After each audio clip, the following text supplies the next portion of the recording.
About 2 years ago, I recorded this conversation in studio. Richard is such a great guy, great husband, and a great dad. Richard, I hope so you much enjoy for being it. here today. No problem. So I want to tell everybody how I met Richard. I was coming out of the subway one day, actually coming to the studio, and I heard the sweetest little voice. It was a little girl, and she was saying, "Bye, Poppy, bye, Poppy," and I thought, "Oh my God, this is unbelievable! I gotta meet this guy." Yes. And so I ran out and I said, "Hey, my name's Ricardo," and you're like, "My name's Richard," and so here you are today. Tell me a little bit about that situation. What was happening then? I was very surprised. Well, just meeting you on top and you noticing that moment in my life. Like, it's very rare that people get to get a view of that. Right. Of a father and daughter bonding situation. Right. And it brings me joy to know that she loves me that much. Right. Right. You know? And she must have learned that from you, or did she pick it up from her mother? Yeah, she picked that up from me. Yeah. Because I'm very affectionate when it comes to showing my love. Right. You tell her. I get it from like my grandmother and so on and so on. Okay. She raised me. Your grandma? Yes. Okay, all right. And we'll get to that in a minute. But so how old is your daughter now? Well, she's going on 5. 5 years old? Yes, Okay. July 17th. So you're definitely a young dad. But you had her when you were? Well, I'm 26 now. You're 26. Yes, I had her in 09, 5/17. So you were 21 when she was when she was born? Yes. Wow, that's young. Yes, but I knew her mom way before that, like in the teenage years. Okay. Did you went to high school together? No. No. We Oh. didn't go to high school there. We met after. Oh, all right. Okay, after. okay. All right. So and this is interesting. Your dad was not around? Not much, but like later on, he got back in touch with me. He lives in Belize. Oh, Yes. wow. Yeah. He's not exactly around the corner. You know, he got deported. No way. Yeah, it's a true story. Oh my God, classic. So, all right. So you were born here. Your dad was around until he got deported, and then obviously with that kind of Yes, it was very hard. Yeah. Yeah, learning how to be a man and stuff. How old were you when he left? When he was taken away? Well, I believe I was 13. Oh, okay, okay. So you did spend the first 13 years of your life Yes, with him. Absolutely. Okay. He lived in the States for that long. All right, and you had a good relationship then? Yeah, it was very well. Okay. But it just strained after a while because of not being around, and then later on me having a daughter and everything. It just strained. And so then, how? Okay, so you did have a dad, and then what? I don't know. When you met this girl, you had a child. Yes. I mean, were you thinking? I don't know. Has it been difficult for you? For the most part, in the beginning, it was. And I realized that I had to be a man and go out and get it, which is like find a job, well-paying job at that, because not many jobs are paying that well nowadays. Right. They're minimum wage, and it's hard. It's very hard. And you, I mean, can we safely say that you didn't know how expensive it was going to be? I really didn't. When it came to Pampers, lotions, special detergent, and stuff like that you have to use for babies, like it's just crazy. Like so much into it. Yes, it is a lot of money. It's very expensive. Very.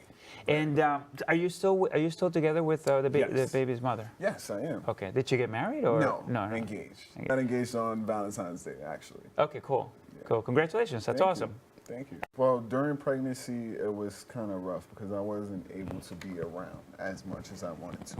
Okay. And I was not used to like having responsibilities. Right. It's just all these wild parties and stuff of that nature that just had me on the wrong path. Yeah.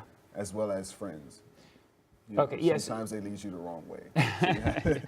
Yeah. No. And you were being probably an average, a normal guy. Yeah. But I still made sure I went to school. And graduated. Oh, really? I graduated Norman Thomas High School. So you went to school. You knew. So you understood. Well, but, you had that from your dad and from your grandmother. They told you, hey, you want to do well. You want to go somewhere in life. You have to go to school. You have to educate yourself. Yes. And I had that choice those mornings to get up or stay in bed. Yeah. No one was there to say, hey, it's time for school. Nothing, right. Because I had my own apartment. Yeah. It's like I can choose to either stay in bed or I can go to school. And I chose to go to school. Yeah. Currently, I've just been like maintaining the household, work 24/7, like just grinding and trying to get money. It's very difficult to make this happen. I tell you, I don't know how people have so many kids. I don't understand how people, I mean, I know it happens, and I know it happened to me. Like, I absolutely wasn't prepared for this. Right. And I'm dealing with this, a 7-year-old and a 6-year-old, and they're wonderful boys. Wow. But you know, there's moments where they test you, yes. and they push you, and I think, man, I'm not ready for this, you know. And I was like, I got pushed to that point a lot sometimes. Lots Yeah. of times. Sometimes you get annoyed with certain situations, especially if it's something that's repetitive and it keeps happening. And, Yeah. you know, and you're trying to teach them, you know, let them learn. Like, this is the way to go about things. But sometimes you have to let them be themselves. Right. They have their own little minds. right. I It's- know. It's so amazing to see it every day, like, just, like, getting smarter, learning math, Right. just little things around the house. It excites me sometimes. Yeah. Something as so simple as brushing your teeth in the morning. Like, it's amazing how she Right, just right. puts the toothbrush and put the toothpaste on it and starts brushing without me even having to tell her. That's pretty cool. Where do you live? Do you live up here, Yes, uptown? I live in East Harlem. What would you say to those guys about maybe that don't have children yet, or that are about to become fathers? Well, you know, it's never too late.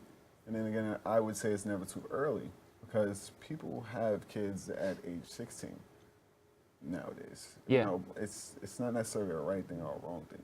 Right. But sometimes you get to grow with that child, you know, versus being an older person and then not really getting the full fulfillment or really being there for the child later on in age, because, you know, we're all not going to be here one day. So, but wait. Are you saying that it actually may be a good thing to be a young dad? Yeah. Oh. Honestly, it's not a bad thing. Yeah. It's not a bad thing. Not at all. Huh. But I've been thinking you about. do have to worry about later on, which is like the expenses, like we discussed Right. before. It's just that I thought that it would be so. Like, I can't imagine myself in my early 20s being responsible. Right. Take time out of work, take time out of family issues or whatever is going on at that point in your life. You have to make sure you take that time out and show that love and show them that you love them. Right. Like, I really think that's important. And I say to them, what am I going to do when you're not 6 or when you're not 7 anymore? You know. That's the same things I think about sometimes. Right. Like, when you get older, I imagine you not want to be around me as much. Yeah. Right. So I eat it up now. Yeah. While I can. Right. You know, before I become like the lame dad.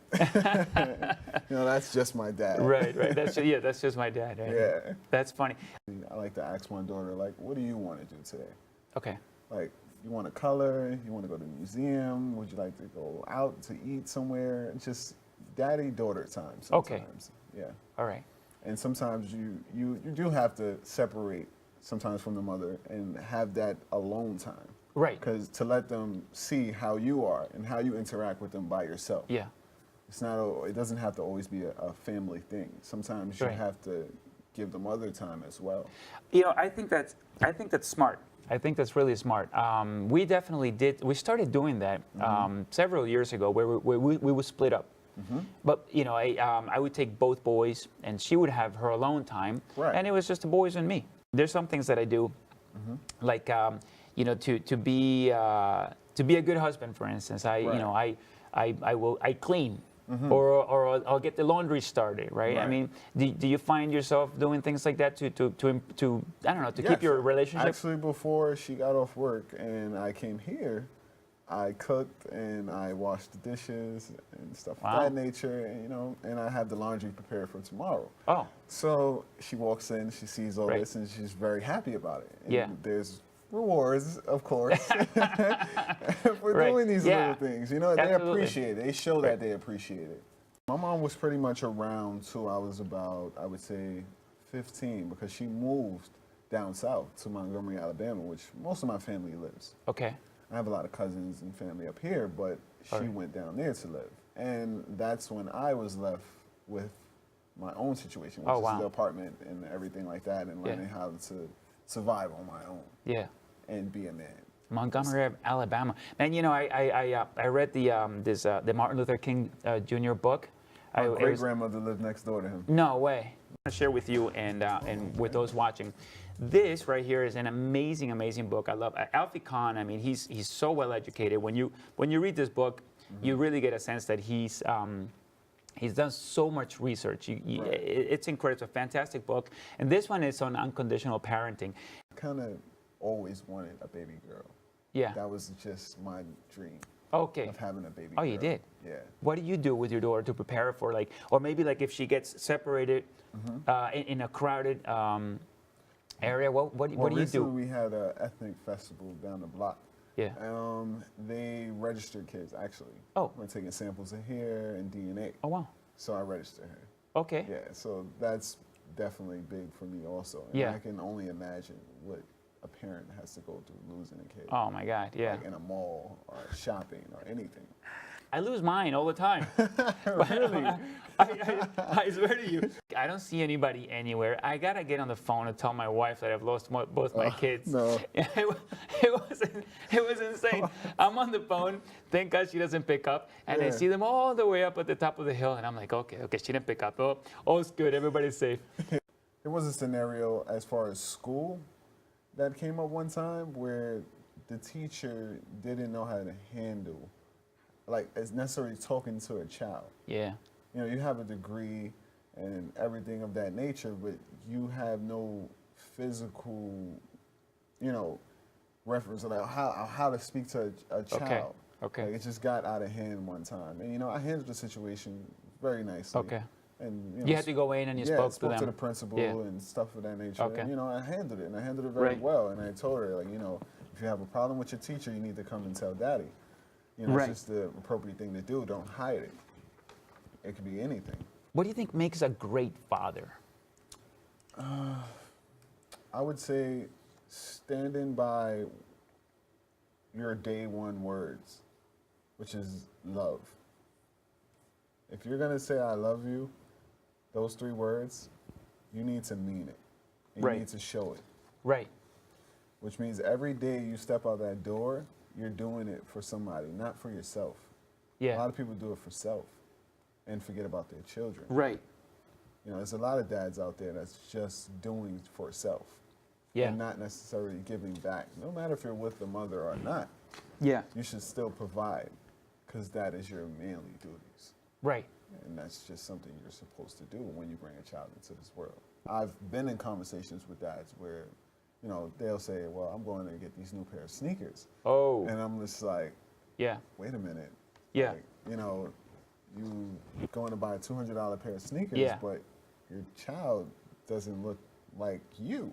Yeah. You know, if you have a brand Yeah. new pair of sneakers and your child, you know, has, you know, busted shoes or anything of that nature, a lot of people will see you and, yeah, you look nice, but, you know, you Yeah. have a child also. And you, What I about your would kid? expect you want her to look nice or him to look nice or anything. Yeah. Like, you just don't do that. Right? So I guess you had the benefit of living on your own for some time, and so you understand money. You understand money in, money out. Sacrificing, yes, Yeah. I've sacrificed a lot. There's been times where I wanted those new Jordans. Yeah.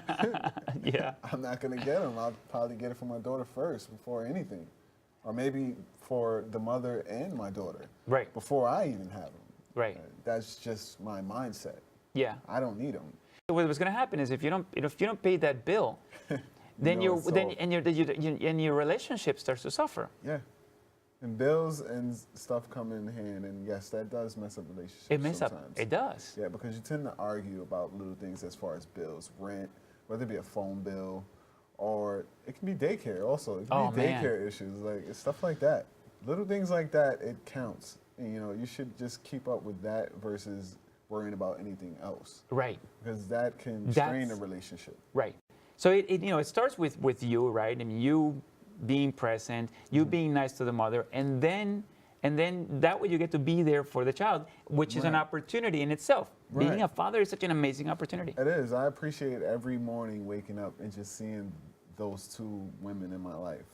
Like, I couldn't even explain the feeling. It's very touching.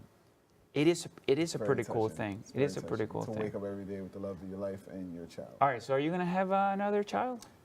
Future reference, yes. I want to have a son, actually. I do want to have a son. I kind of want to see how that goes. Oh man, I don't know. It's expensive. Yes, very. I'm gonna have to make a lot more money if I Yeah, am going that's- to bring somebody else It's in. pretty much the same thing I'm thinking. Right. like- I hope you enjoyed the conversation with Richard. I have a few more conversations I'll be uploading soon. Please Remember to support Datnasium by liking, subscribing, and sharing.